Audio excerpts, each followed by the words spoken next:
Hello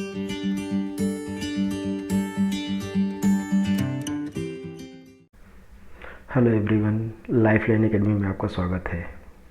आज दिनांक 30 मई 2020 के करंट अफेयर्स की बात करें तो दिनांक 30 मई 2020 के करंट अफेयर्स की बात करें तो इसमें फर्स्ट पॉइंट हमने लिया है वित्त मंत्री निर्मला सीतारमण जी हैं इसमें, ने इंस्टेंट आधार बेस्ड ई-केवाईसी लॉन्च की।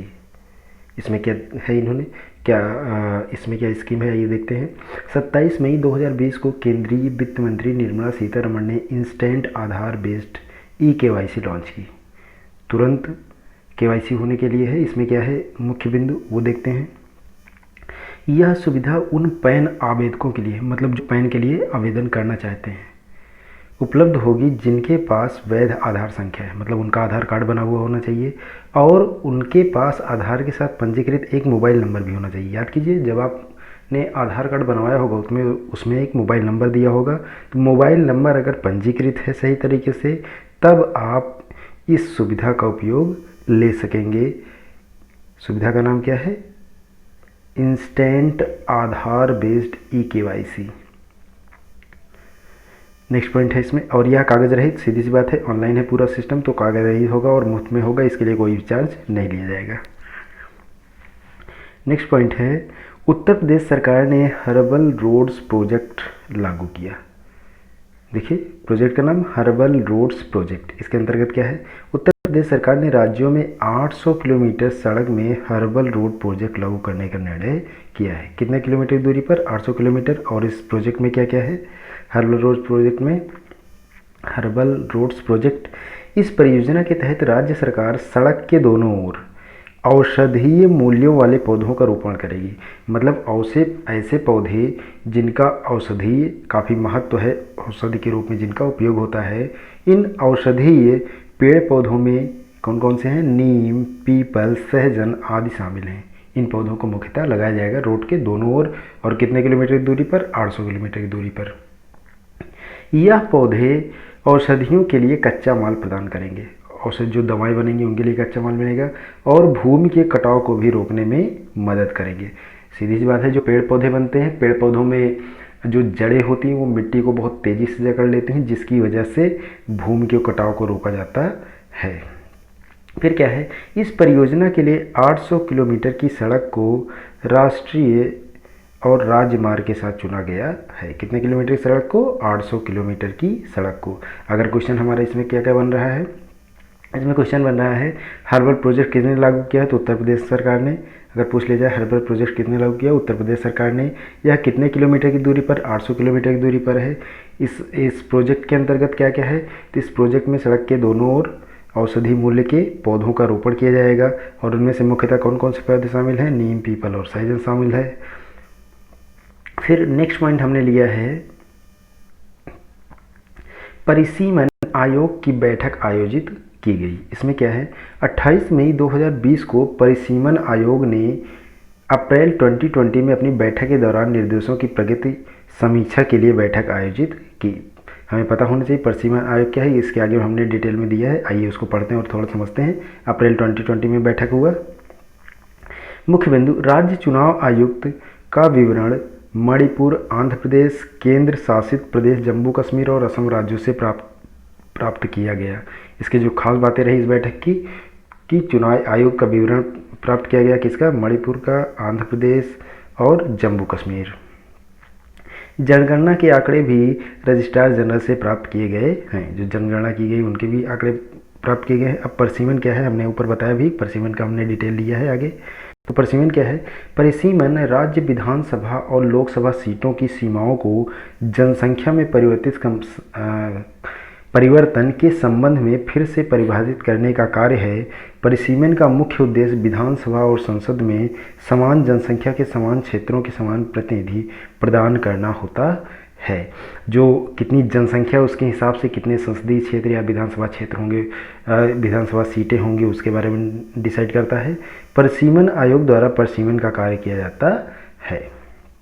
नेक्स्ट पॉइंट, 29 मई अंतर्राष्ट्रीय संयुक्त राष्ट्र सैन्य दिवस। अगर पूछा जाए 29 मई किस दिवस के रूप में मनाया जाता है, तो अंतर्राष्ट्रीय संयुक्त राष्ट्र शांति सैनिक दिवस के रूप में मनाया जाता है। अब इसके अंतर्गत क्या है, आइए देखते हैं। प्रतिवर्ष संयुक्त राष्ट्र 29 मई को अंतर्राष्ट्रीय संयुक्त राष्ट्र शांति सैनिक दिवस मनाता है। इस वर्ष इस दिवस की निम्नलिखित थीम पर मनाया जा रहा है। क्वेश्चन में कभी कभी पूछता है कि इस वर्ष जैसे सन 2020 में मनाए गए अंतर्राष्ट्रीय शांति दिवस की थीम क्या थी, तो थीम क्या है, पीस कीपिंग में महिलाएं शांति की कुंजी। ध्यान रखना इसको, क्योंकि ये क्वेश्चन में अक्सर आता है। फिर देखिए इसके खास बातें क्या हैं इस अंतर्राष्ट्रीय संयुक्त राष्ट्र शांति दिवस की। अंतर्राष्ट्रीय संयुक्त राष्ट्र शांति दिवस उन 3900 से अधिक शांति सैनिकों को सम्मानित करने के लिए मनाया जाता है जिन्होंने संयुक्त राष्ट्र के तहत अपनी जान गंवाई। इस साल उनकी चुनौतियां बढ़ी हैं क्योंकि न केवल लोगों की रक्षा करते बल्कि कोविड-19 महामारी से भी जूझ रहे हैं। जो ये सैनिक हैं उनके लिए मनाया जा रहा है। नेक्स्ट पॉइंट हमने लिया है, वित्त मंत्री की अध्यक्षता में 22वीं वित्तीय स्थिरता और विकास परिषद की बैठक आयोजित की गई। इसमें क्या है, 28 मई 2020 को केंद्रीय वित्त मंत्री निर्मला सीतारमण ने वित्तीय स्थिरता और विकास परिषद की बैठक की अध्यक्षता की। अगर पूछ लिया जाए कि 22वीं वित्तीय स्थिरता और विकासी परिषद की बैठक की अध्यक्षता किसने की, तो वित्त मंत्री निर्मला सीतारमण जी ने किया है। अगर इसके मुख्य बिंदु की बात करें तो इसमें क्या है, इस बैठक में वर्तमान घरेलू और वैश्विक आर्थिक स्थिति, वित्तीय कमजोरियों के मुद्दे, सूक्ष्म वित्तीय संस्थानों की तरलता, गैर बैंकिंग वित्तीय निगमों, नियामक प्रक्रियाओं आदि की समीक्षा की गई। परिषद में कहा गया कि कोविड-19 ने वैश्विक वित्तीय प्रणाली के लिए एक बड़ा खतरा उत्पन्न हुआ है। इससे उभरने का समय अनिश्चित है। मीन्स कब तक उभरा जा सकता है ये क्लियर नहीं है। ये किस में निर्णय लिया गया, ये 22वीं वित्तीय स्थिरता विकास परिषद की बैठक में। नेक्स्ट पॉइंट, WHO ने हाइड्रोक्सीक्लोरोक्विन का परीक्षण बंद किया। याद कीजिए हाइड्रोक्सीक्लोरोक्विन जो दवा है वो मलेरिया के लिए यूज़ की जाती है। भारत में बहुत ज़्यादा मात्रा में तैयार की जाती है और अमेरिका ने भी इसे लिया है यहाँ से, लेकिन WHO ने इसको बंद कर दिया। क्यों बंद किया है ये सब हम इस पॉइंट में पढ़ने वाले हैं, देखने वाले हैं और समझने वाले हैं। विश्व स्वास्थ्य संगठन WHO का फुल फॉर्म है वर्ल्ड हेल्थ ऑर्गेनाइजेशन। विश्व स्वास्थ्य संगठन ने हाल ही में कोविड-19 के इलाज में हाइड्रोक्सीक्लोरोक्विन दवा की प्रभावकारिता पर अपने परीक्षणों को रोक दिया, परीक्षण करना बंद कर दिया। HCQ हाइड्रोक्सीक्लोरोक्विन परीक्षण संगठन द्वारा शुरू किए गए 4 मेगा परीक्षणों में से एक है। 4 बड़े बड़े परीक्षण थे। अब कौन कौन से थे आइए देखते हैं। मेगा ट्रायल में 4 मेगा ट्रायल में हाइड्रोक्सीक्लोरोक्विन पहले नंबर पर, लोपिनाविर, रितोनाविर, इंटरफेरॉन और रेमडेसिविर ये सारी दवाएं हैं, के साथ लोबोनाविर और रितोनाविर शामिल है। ये सारी दवाएं हैं जिन पर परीक्षण चल रहा था कि इनसे क्या पता कोविड-19 का इलाज हो सके। अब भारत का इस पर क्या विचार है, जो WHO ने नया निर्णय लिया है।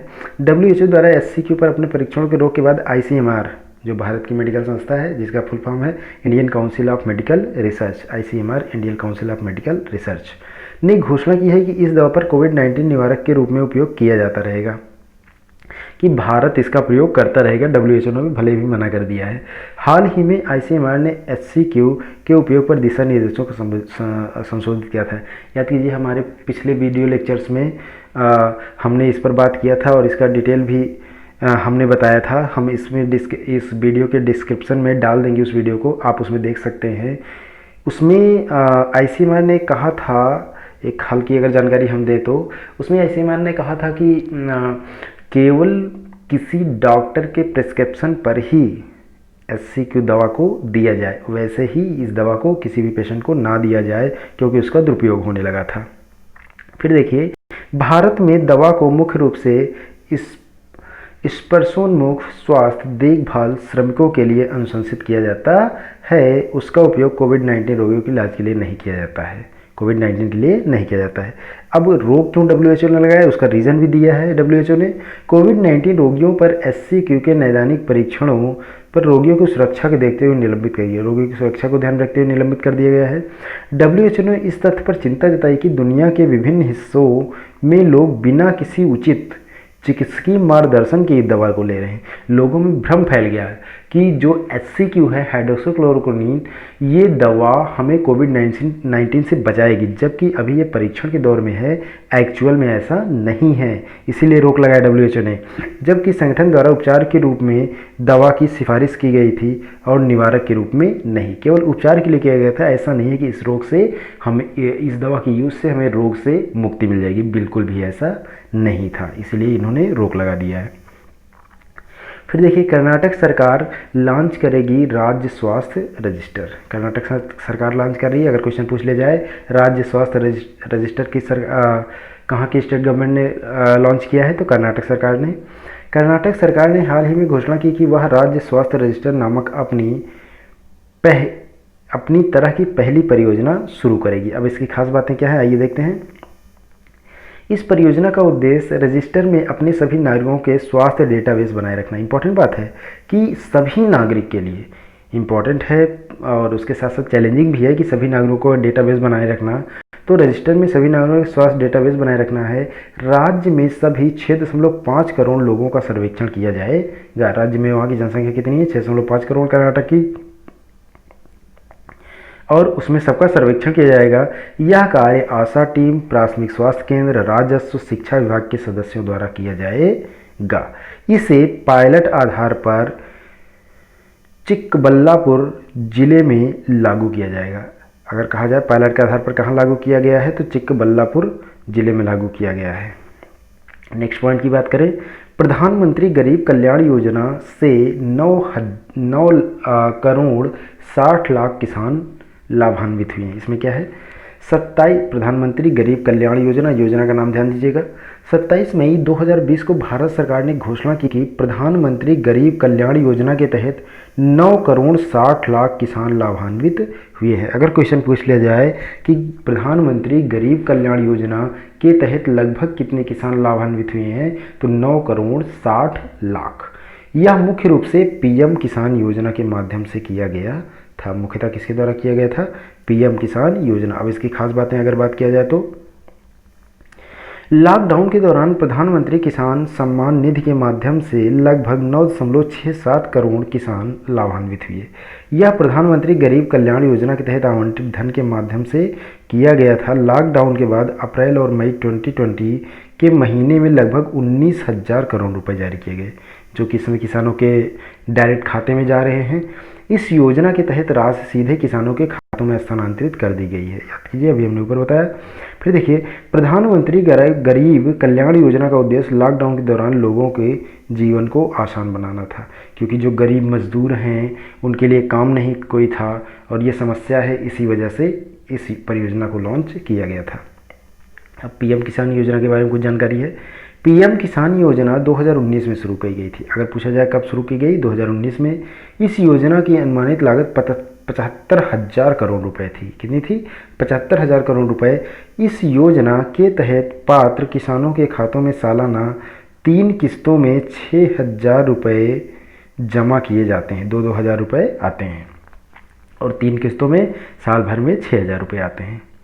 फिर नेक्स्ट पॉइंट है, मार्कोस ट्राइजो को न्यू डेवलपमेंट बैंक का अध्यक्ष नियुक्त किया गया। याद कीजिए, कुछ दिन पहले चुनाव हुआ था, उसमें इनको सेलेक्ट किया गया था और अब क्या है, उनकी नियुक्त पद दे दी गई, अपॉइंटमेंट कर दिया गया है। तो आइए देखते हैं। ब्राज़ील के पूर्व उप अर्थव्यवस्था मंत्री मार्कोस प्राडो ट्राइजो को संघाई स्थित न्यू डेवलपमेंट बैंक NDB के अध्यक्ष के रूप में चुना गया है। उन्हें ब्रिक्स देशों द्वारा स्थापित बहुपक्षीय वित्तीय संस्थान के अध्यक्ष के रूप में अनुभवी भारतीय बैंकर KV कामत के स्थान पर नियुक्त किया गया है। अभी तक KV कामत थे इसके पहले। वित्त मंत्री निर्मला सीतारमण वीडियो सम्मेलन के माध्यम से विशेष बोर्ड ऑफ गवर्नर की बैठक में शामिल हुई। भारत के अनिल किशोर को सम्मेलन के दौरान NDB के उपाध्यक्ष के रूप में चुना गया है। अब अगर क्वेश्चन पूछ ले है कि भारत की किसको शामिल किया गया, अनिल किसीर को, और किसके रूप में, उपाध्यक्ष के रूप में न्यू डेवलपमेंट बैंक का। अब न्यू डेवलपमेंट बैंक के बारे में कुछ जानकारी लेते हैं। इस बैंक की स्थापना 2014 में ब्रिक्स के सदस्य देशों रूस, ब्राज़ील, भारत, दक्षिण अफ्रीका और चीन द्वारा की गई थी। अब देखिए कौन कौन से देश शामिल हैं, ब्राज़ील, भारत, दक्षिण अफ्रीका और रूस तथा चीन शामिल हैं। यह बुनियादी ढांचों और सतत विकास परियोजनाओं के लिए संसाधन जुटाता है। क्या काम करता है, बुनियादी ढांचे और सतत विकास लगातार के लिए परियोजना के लिए संसाधन जुटाने का कार्य करता है। फिर इसके साथ साथ वैश्विक विकास को बढ़ाने के लिए क्षेत्रीय और बहुपक्षीय वित्तीय संसाधनों के प्रयासों के लिए पूरा काम करता है। क्वेश्चन पूछता है कभी कभी कि ब्रिक्स देश में कौन कौन सी कंट्रीज शामिल हैं, तो रूस, ब्राज़ील, भारत, दक्षिण अफ्रीका और चाइना। नेक्स्ट पॉइंट की अगर बात करें तो यूरोपीय संघ ने कोविड-19 रिकवरी फंड के लिए 750 बिलियन यूरो की घोषणा की है। देखिए यूरोपीय संघ ने कितना दिया, 750 बिलियन यूरो की घोषणा की। इसमें देखिए 27 मई 2020 को यूरोपीय संघ ने 750 बिलियन यूरो को कोविड-19 रिकवरी फंड के रूप में प्रस्तावित किया। इस कोष का उपयोग देशों द्वारा कोविड-19 कारण होने वाली गहरी मंदी से उबरने के लिए किया जाएगा।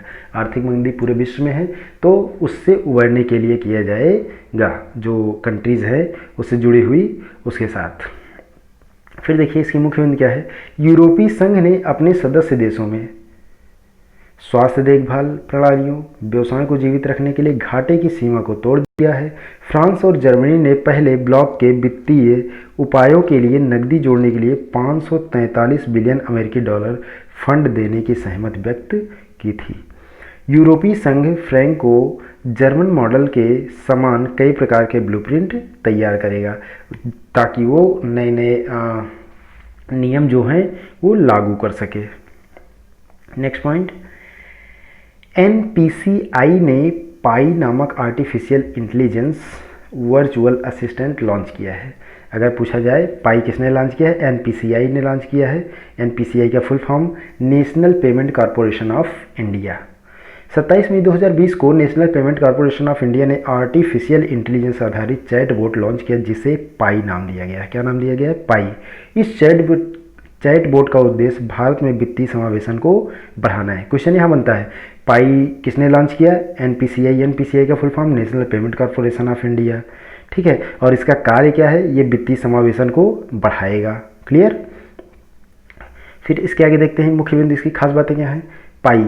पाई को 24x7 बोले तो 24 आवर्स इस्तेमाल किया जा सकता है, 24 घंटे इसका यूज किया जा सकता है। यह एनपीसीआई उत्पादों के बारे में जानकारी प्रदान करता है कि कौन कौन से उत्पाद हमारे यहाँ तैयार हो रहे हैं। फिर देखिए उपयोगकर्ता टेक्स्ट या आवाज़ के माध्यम से प्रश्न भेज सकते हैं। जो यूज कर रहे हैं वो अपना क्वेश्चन या तो लिख करके अथवा आवाज़ को रिकॉर्ड करके भेज सकते हैं।